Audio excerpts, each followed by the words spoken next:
Okay, so I'm still doing some experiments with tubes here. And my last project, of course, was the regenerative AM broadcast band receiver. My next project I wanted to be something that would actually transmit or at least oscillate, preferably on the ham band someplace. And so I realized I was going to have to get some tubes that had a little bit better power capability than the ones I was using for the regenerative receiver. So I went ahead and ordered some of these 12C5 tubes, and just got these in the mail a couple days ago. Now each of these can handle a couple watts, I guess, dissipation on the plate. So I figured if I want to get somewheres around a good portion of a watt, these would be a good tube to use. Yeah, last time I described my circuit, I got a couple of requests for the schematic, and I didn't really have a schematic for the regenerative receiver because I had kind of cobbled a few things together. This time I do have a schematic. I was doing some SPICE simulations to try to come up with a circuit that was going to work for this oscillator. So I do have a schematic here, and I think I will just show the schematic that I have on my PC here. Let's see if I can get this set up so you can see the screen. And this probably isn't ideal here. It'd probably be better if I captured my screen, but whatever. I'm just gonna show what I have here. This here is a model for this tube. It's a 50C5, and I'm not sure how valid this model is actually. Some people on the internet, I found this on the internet, and some people were saying it's not very good. That may be the case, but it's a good starting point. So here's my circuit. I have the 50C5 here. Now I actually have a 12C5, and the only difference between a 12C5 and a 50C5 is the filament voltage. Other than that, the specs are pretty much identical. So I'm using this 50C5 model. And you can see I have a 330 ohm cathode resistor here. That's pretty standard for this 50C5 tube. And I have 150K, I don't know what you call this, a grid leak resistor, I guess. That's also pretty standard. And I have on the, I guess this is called the suppressor grid, I have a 10K, and then I have a 0.01 microfarad capacitor to ground. I don't quite understand everything about tubes, but I understand that that's what you need to do. Typically you have a constant voltage on this suppressor grid, so that's what this 10K does, and this 0.01 capacitor. And then for my output, where I'm going to take the output of my oscillations, I have this here as 50 microhenries as an inductor here, and then I have like 5 microhenries here. All right, I don't know the exact values of these inductances. I wound them on an FT50 43 toroid, but I'm saying here that my ratio is about 10:1. And so I'm going to see about a 10:1 impedance ratio. So that means, I'm assuming I've got like 500 ohms here, output impedance. That may or may not be correct. If it's not, my thought was, okay, well, it's an RF voltage, and I can just match it when I replace this with this dummy load here, which I have represented by this 50 ohm resistor. When I replace that with an actual antenna, I can put a tuner in series with it, and I can adjust it that way if this isn't exact, if this ratio isn't exact here. And I said the coupling ratio was 0.9, that's conservative. It's probably 0.9 something. But okay, so here's what we have here. We have the 330 ohm cathode resistor that's bypassed with 1000 picofarad capacitor, 150K grid leak. And then this over here is a standard Colpitts oscillator circuit. Typically you need to have a capacitor between the plate here and the grid, because otherwise you're going to have electricity DC flowing through this inductor, and then it's going to affect the bias on the grid. So you typically need a capacitor either here or here. I actually put capacitors in both. It's not going to hurt anything because when I was messing with this was going to be a variable capacitor. Before I put the crystal in, I was going to use an inductor here and a variable capacitor like a 200 picofarad variable, and that'll get me on the 40 meter band, which is where I intend to have the crystal. And since I was going to be tuning this variable capacitor by hand, I didn't want any high voltages next to the capacitor. So I went ahead and put capacitors here and here. Like I say, you normally only need one of these, but then this is the standard Colpitts oscillator. I had 5 microhenries here, 100 picofarad. That's going to get me somewhere close to 7 megahertz. And again, I plan on replacing this whole thing here with a crystal, but this is just so I can do my simulation here. So this is basically the circuit. I have 165 volts. I have a power supply. This time, because I am going to be drawing a fair amount of current, I don't want to use 9-volt batteries in series. So I have this 165 volt supply, which I'm actually taking from the line. I bought a power supply that does use the line. It does have a transformer. It is isolated from the line.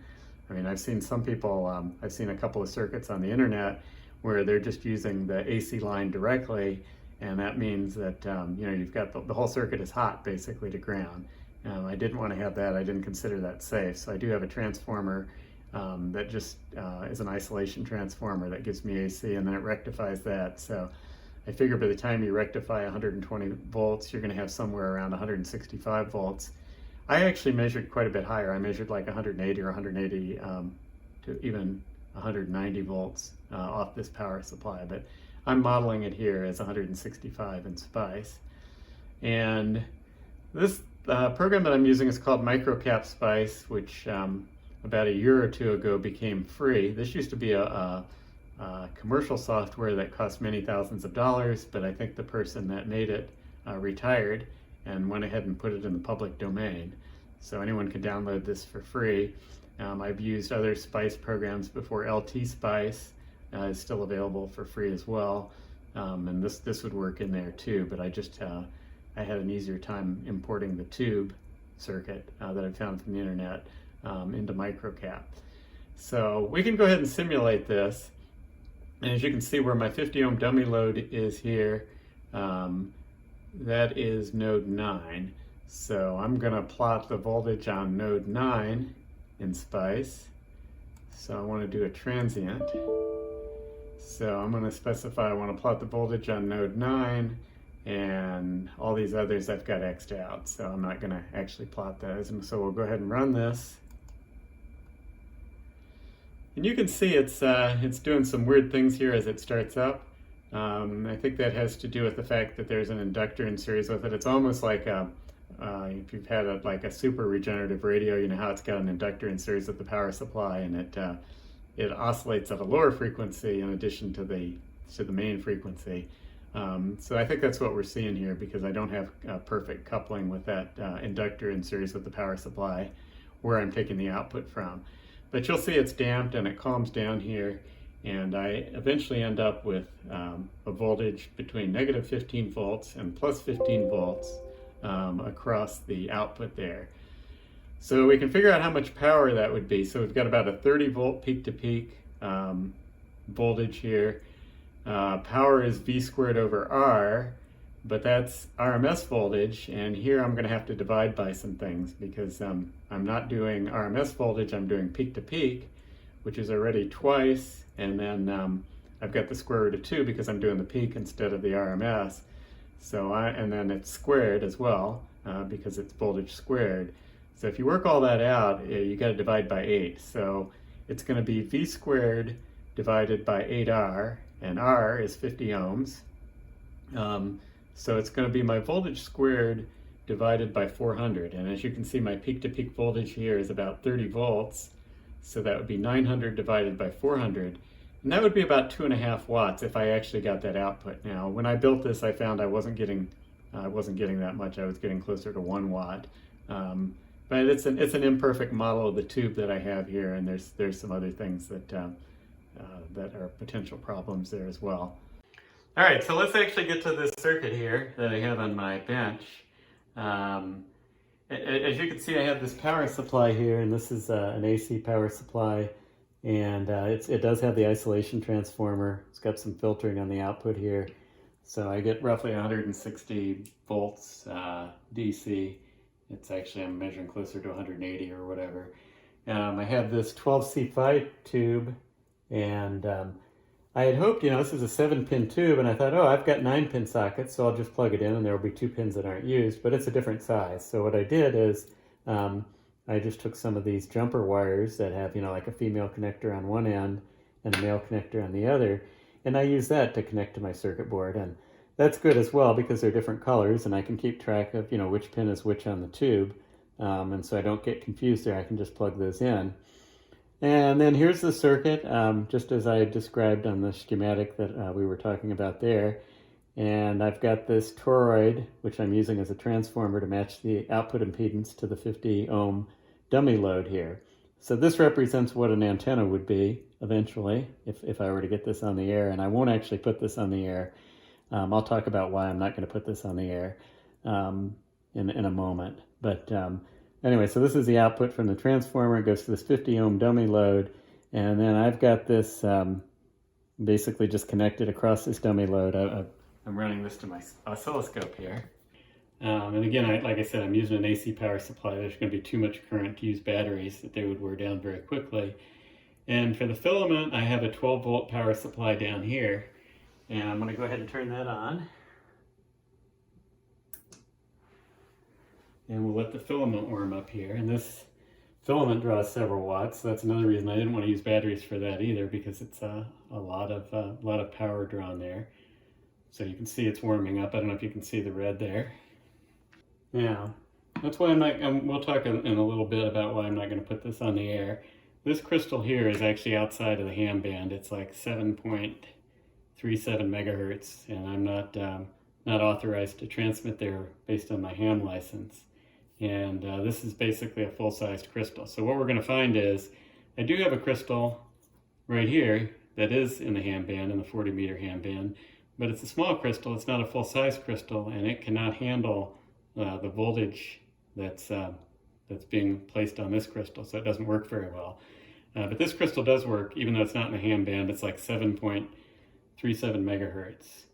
So once I connect that, we should be able to see on the scope,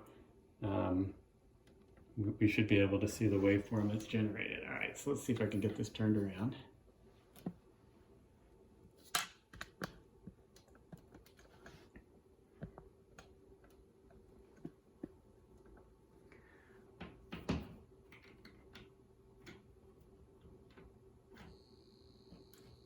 Okay, so I just plugged this in, and what have I got here? I've got a voltage of, it says 19 volts peak to peak across my 50 ohm dummy load. And as you can see, I've got the scope set to 50 milliseconds or 50 nanoseconds per division, and it's 5 volts per division. So I'm getting about, it says 19.4 volts peak to peak. So if we square 20, we get 400, and we divide by 8 times 50, or 400, getting about a watt into the dummy load here. And my frequency is at about you can see it says there on the scope, about 7.35, 7.4 megahertz. Okay, so now here's the problem, and why I'm not going to put this on the air. I've replaced this crystal with one for the ham band. As you can see, this is a much smaller crystal. But this is, what frequency is this? I don't know, it's within the ham band here. But it's a smaller crystal. It's not really designed for all the high voltage that we're going to have in a vacuum tube circuit here.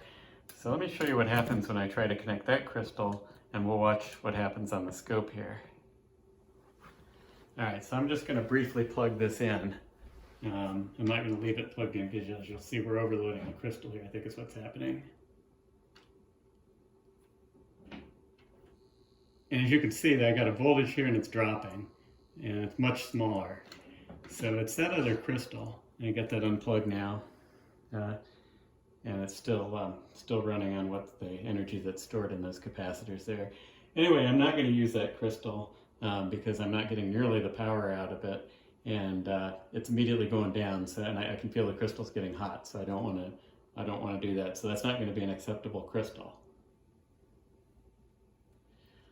Okay, still running. So another thing I can do is I can go back to the original LC circuit that I had in the SPICE simulation, and I have a 5 microhenry inductor here, and I have a 240 picofarad variable capacitor. So I can put that in the circuit, and we can see what happens there on the scope as I vary that capacitance. And that should allow me to get into the ham band frequencies here. So let me move this back over, and we'll look at the scope as I connect that, and I will vary the capacitor. All right, so we're looking at the scope. I'm going to go ahead and plug this in.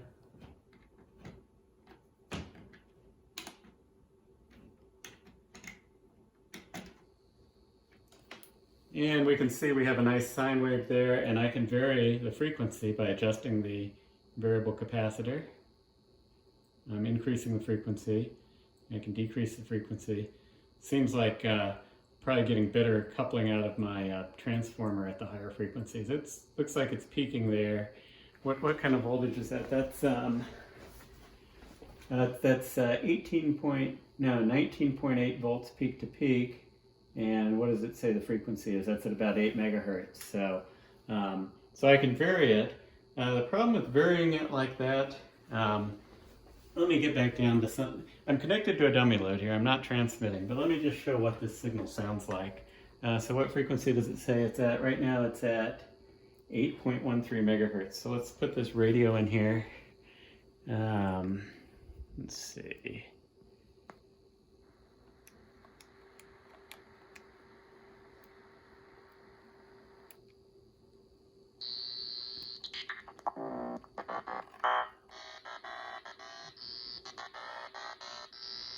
And you can see it's a really crappy sounding signal there.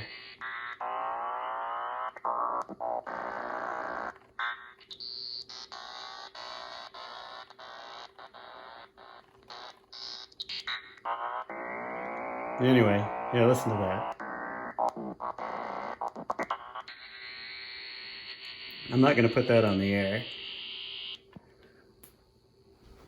All right, let's disconnect this. And we'll go back to the original crystal.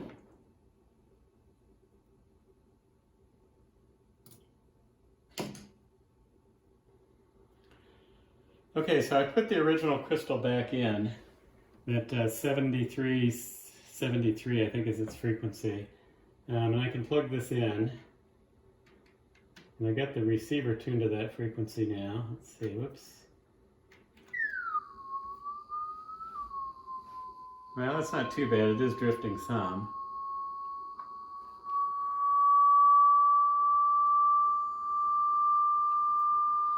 Even that's kind of bad as far as drift. I don't know that I'd want to put this on the air, but it's a nice experiment anyway.